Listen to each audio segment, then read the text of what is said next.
penza bisika bozali pona ko panza sango ya bikamwa oyo nzambe azosalela bino ndezalaka penza esengo na biso kaka na esengo wana tosepeli lisusu kozala na bino na mokolo na lelo petika ete nzambe mokonzi ayeba na kopambola bino ya sika penza na mokili ezalaka te oyo nyonso tozokutana nango to oyo nyonso bozokutana nango boyeba ete eza na bato oyo deja babika yango to mpe eza na bato oyo bayaka na mokili liboso na bino mpe bango basila deja na kokutana soit na baproblème soit na batango moko ya esengo oyo bino bokutani nango bongo ndenge tolobi ete ya sika na mokili ezalaka te. Psaume 81:2, psaume d'Asaph. Chantez avec allégresse vers Dieu, notre force. Poussez de cris de joie vers le Dieu de Jacob. Mokanda na psaume o touti kotanga eza penza moko ya baloyembo ya Azafu o azakoloba toyemba penza na esengo epai na nzambe oza makasi na biso pe toganga penza na esengo epai na nzambe na Jacob ndenge tolobaki ya sika na mokili eza te eza na papa moko penza o tokitaki epai na ye asengi na libota na nzambe basala yango bongo papa ngo nani.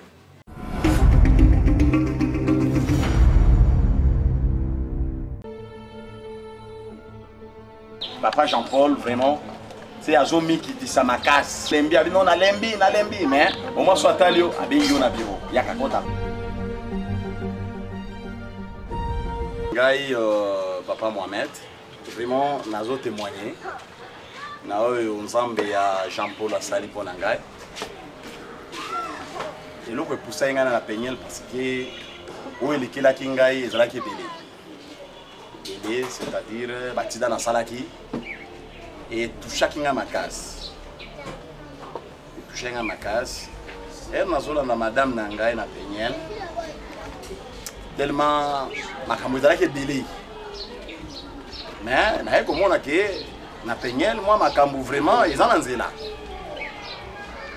tinde toye kozwa mwana nani best na kanali ya mabondeli ya penyel vraiment totambolaki de gauche à droite simba kité elle te comme na penyel vraiment tout moni vraiment toujours une aliment et si lelo makangam na penyel ce qui na yé d'abord Nathalie papa Jean-Paul si am suna fréquenta différence là na casse la marcasse d'abord Adam est simple azo yamba tout le monde.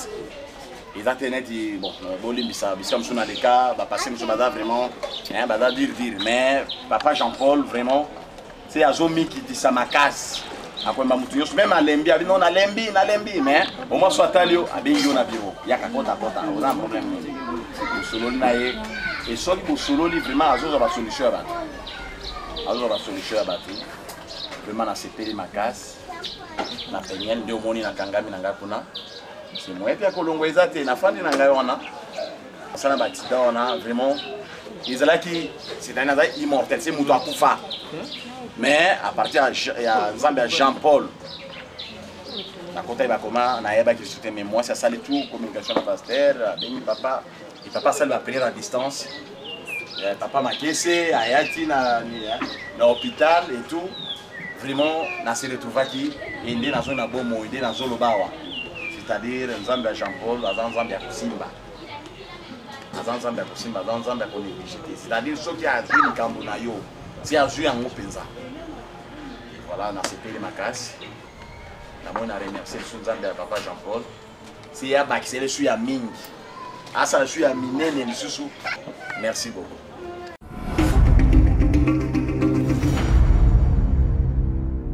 1 Samuel 1:17.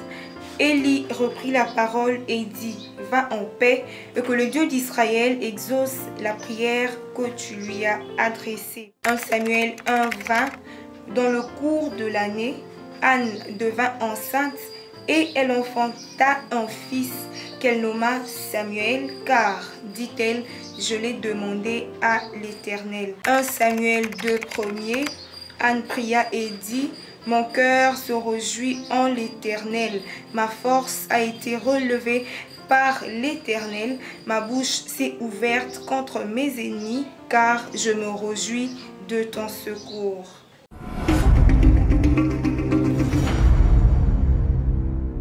Mwana ngaya mukeo na kombo ya Dani yende asisa pasi na ngai na boti na sali forte. Que l'Éternel vous bénisse. Kombo na ngai se akubishi bonjeli. Na eko témoigner na ndenge na nyateki makuna nga na penyele. Soki na nyateki makuna nga na penyele zaki na serment sel Liliane. Ayaka na ndako esika tozalaki kofutela. Na kamara na moto zalaka na ye.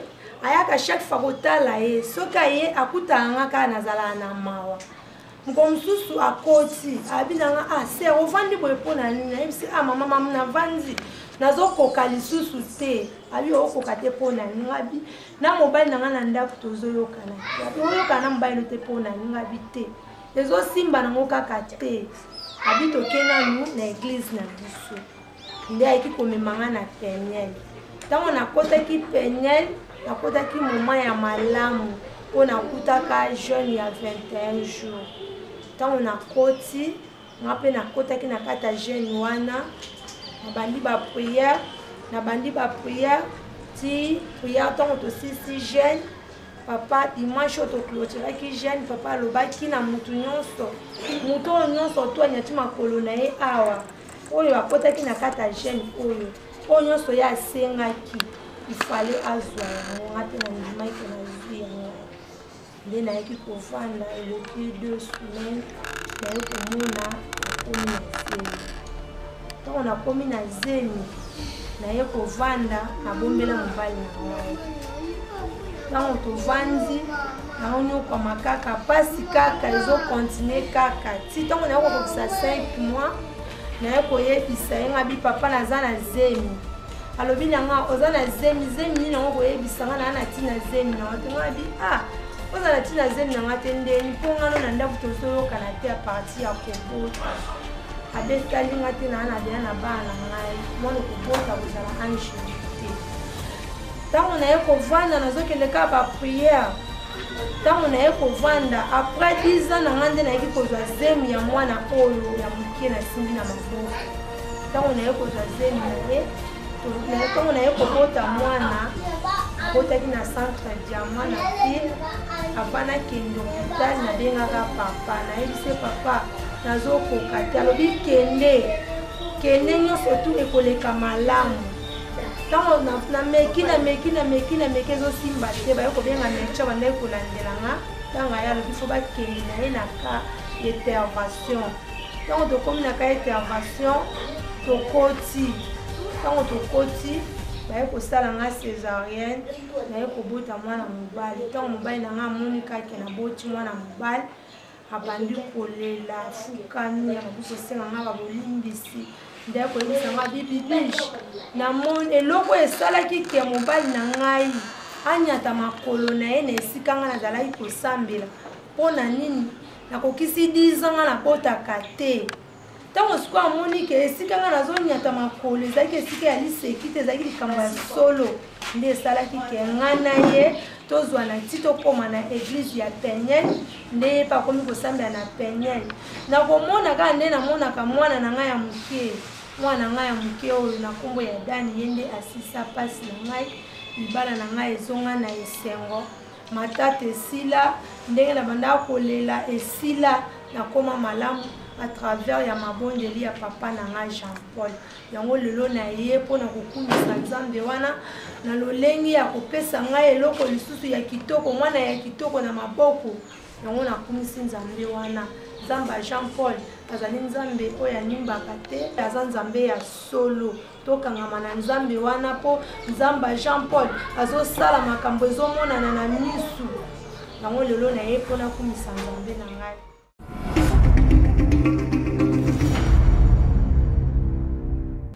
ya sika penza na mokili ezalaka te ezala te mpe kotikalaka kozala te matolami ya mama Penina tokoki komona penza yango mpona mama na biso Bibish ezalaki remplace na matolami ya mobali na ye moko penza oyo abandaki kovivre na ye na ndako mais nzambe asalaka makambo na ye na ndenge na ye ndenge tolobaki mpenza nzambe aza moto azalaka na basolution na baproblème nyonso oyo ekoki kokomela bino to mpe na makambo nyonso okoki kokutana nango ezala lelo to mpe lobi. Mama azalaki na problème akutana na mosali na nzambe na nzela ya bopandi sango to mpe oyo babengaka mpenza na lopoto ya évangélisation.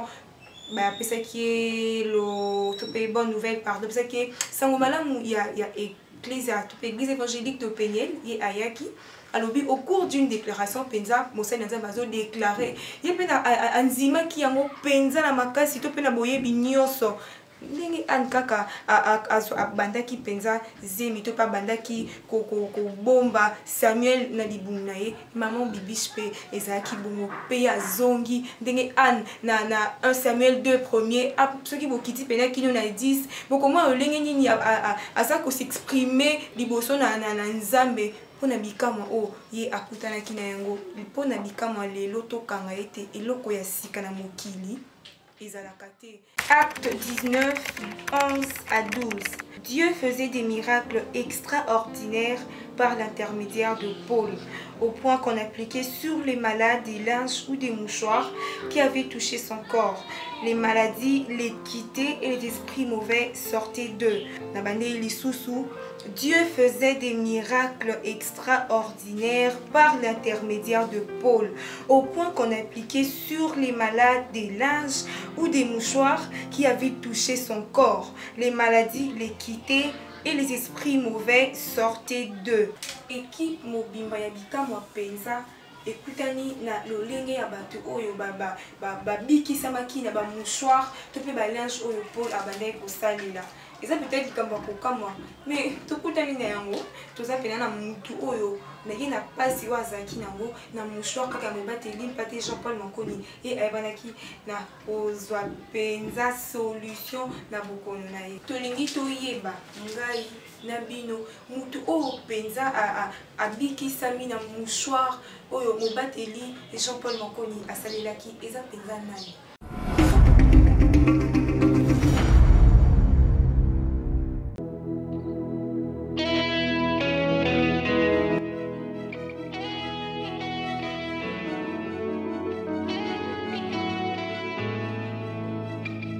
L'Éternel soit avec vous, que l'Éternel vous bénisse. Comme on a sœur Sarah Anem, naza moko ya ba membre ya Peniel na base Ebenezer, naza équipier na annonce. Témoignage nanga ezali boye. Il y a eu un certain temps et là comment que bande ko poussinga na partie droite ya Kingo. Alors et là ko wana c'est ba médecin ezala ki kyste ganglionnaire. Et kyste wana esengaki na kende échographie pour que batala esika et c'est précisé parce que na partie droite oyo balobi za partie moko très dangereuse pour na ba opération et je devrais aller à l'échographie pour que batala et esika nini et vandi précisément pour que ba intervenir ba opérer. Alors comme opération ekotisaki doute na kata motema nanga je suis allé à l'échographie bayebisi ngai ezali ganglion oyo poussé na partie oyo suite à inflammation moko na niveau ya thorax. Alors ganglion wana bazoyeba vraiment formé nango te soki eza kyste to ndenge nini je dois aller encore pour la deuxième fois na radio pour que batala ce qui est là au juste. Tant on a zongaki na zalaki vraiment na posa ya okende radio wana te docteur ayebisinga ozokende radio mais na sala ona no examen ya VS nata la vitesse ya makila na yo et par après nde na opesa yo aval ya okende radio. Alors quand on a zongi na ndaku na sala examen VS pa na ye na zongi na ndaku ezalaki déjà deuxième jour na biso ya séminaire na ngambu ya Elim. Na sisi musala nanga na tiki peka examen wana na résultat nango kuna na kende nonte. J'étais d'abord parti na séminaire pour que na bondela et par après na zonga kozwa résultat examen. Tant on a que séminaire na deuxième jour to bondeli pasteur atei. Alors pasteur tant on bande côté ya abande ko transpirer. À tout moment ben na papier mouchoir azo s'essuyer akiti soka apangusi akiti si yango likolo ya chair. Apangusi akiti likolo ya chair. na ba papier mouchoir mando qui t'a likolo à cher ezaki na papier mouchoir moko o ekoya ki juste tout près ya panier ya offrande ezaki liboso ya cher na remarqué ki papier mouchoir wana lokola na yaki na foi na détermination mususu. Pour moi, je m'étais dit que les miracles sont possibles avec le Dieu de Jean-Paul et que journée wana ekozala vraiment journée à délivrance pour nanga. Pa papier wana tango ezokwea moko wana ekoyaki qu'il te sili nakutani na frère Dadimo ke juste liboso ya cher na ebisi frère Dadimo ke excusez nga naza juste na posa na zwa papier o eza tout près ya cher et le moment eza tout près ya cher ya motei po na salela ebisi ngelo ko onizwa. Tant on a le côté à mon papier abi ah papier kaka. Moi je savais ce que j'ai détenu dans ma boko. Pour n'angeza qui papier té. Pour moi je m'étais dit que ça scanner spirituel na okende nango na ebilo na sa nango. Na zui papier wana na zongi nango na ndako. Tant na zongi na papier wana ezaki déjà na butu to bondeli to lali mais nga na zoi papier wana tellement que ba ebisaki nga eloko eza dit inflammation mon na thorax. Ezaki à tout moment soki na otia boy na bando ka pasi na tolo pasi vraiment na zo papier wana na koti yango na tolo na ngai na tolo na biso basi awa na lala ki nango donc na lali nango to komi na 5 heures comme d'habitude lokola eloko wana ezaki déjà gonflé awa et puis nazaki na pasi na thorax so na lamuki na tongo so na tibu na bande ko ka vraiment pasi moko eumelaki jour na lala na papier wana na 5 heures na tia bona capacité na salle vraiment ba gymnastique na poitrine na capacité na bengi maman na bande comme ça bazaki na ba chambre ba bimi ba na chambre na ngana ebisi bango na zui délivrance moko miraculeuse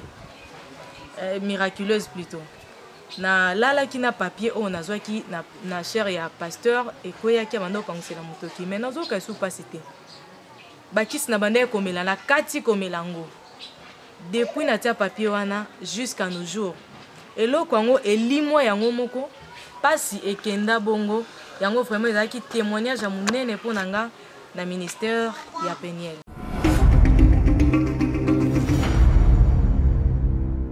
Na kanisa ete bino bisika bozali na biso na bandako peut-être mozali na mituka to bisika oyo nyonso bino mozali na kanisa penza botondi penza nzambe na komona balolenge ya bikama oyo ekomama na Biblia mais tobiki yango eza kaka mpona raison moko raison eza kaka to mpe eloko esali ete tobika yango eza kaka moko tozobika kana mokili ya bato o nzambe azokoba kaka kosalela bato ya benga penza peni na ye pote bato na mokili bakamwa e baloba nzambe mokonzi penza asalaka nzambe mokonzi penza azalaka na basolution na makambo nyonso oyo bato na mokili bakoki kokutana nango mpe esengeli koyeba ete ye asalaka nyonso kaka mpona lokumu na ye to mpe mpona nkembo ezonga kaka na mboka na ye penza bongo bino bozaki lisusu na biso na ngona lelo bolandi biso pe tosepeli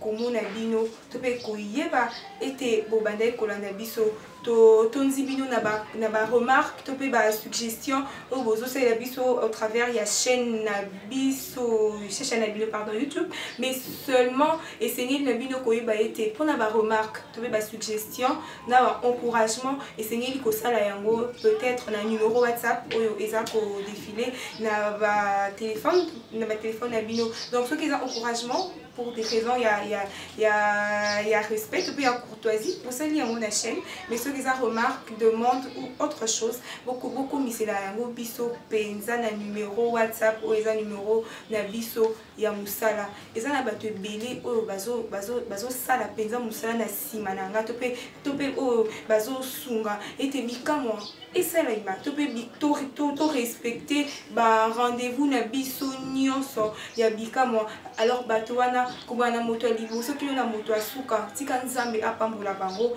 penga moko penza na tondi bango bongo nzambe mokonzi nde aza mobateli nzambe mokonzi nde asalaki ete tokutana lisusu peza ka ye nde a renouvelaki pena ndenge balobaka na lopoto a renouvelaki souffle de vie pote ngana bino tokutana bongo tika ye azwa lokumu pe awande tokabwani na rappeler bino ete nzambe alingi bino mingi pe bobosana koumela na se ya makolo na ete Thank you.